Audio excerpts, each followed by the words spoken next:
Right guys, so here's an exercise that really is an unassuming to look at, but to actually do it, it's really quite challenging.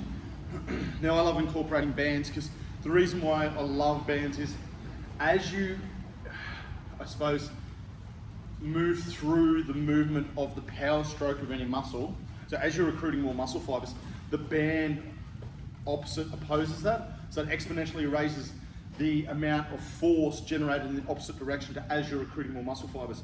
So with this one, what you want to do is set up a nice solid platform. You really want to brace your core. This is a really good exercise for your core and posterior chain.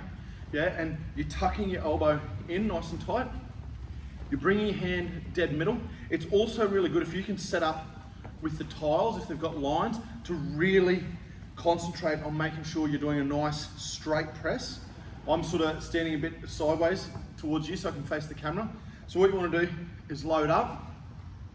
So you're really bracing everything. And as you press out, you're really trying to keep that hand in a nice straight plane. You're pressing out and bring it back in nice and controlled. Now, as I start to come out with my hand, the band is wanting to turn me sideways. Yeah, so as the further out I go and further away, the more resistance on the band, the more I have to recruit my core and posterior chain to resist that movement.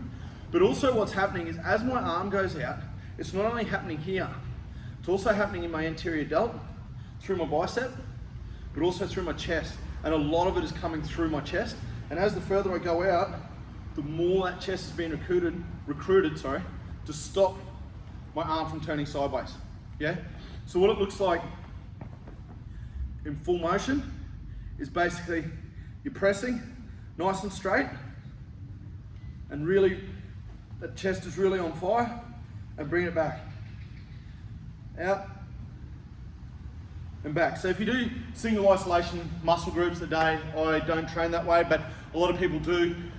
It's something you can incorporate in with your chest. Very quick and easy to do at the end of your chest workout.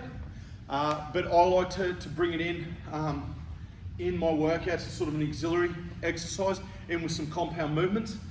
So I'll generally put it in if I've done like a big compound, like a squat press or some big deads, or if I've done a bench, I'll do that in next and then incorporate some lower body stuff, just so, and superset all that together, just to tie it all in.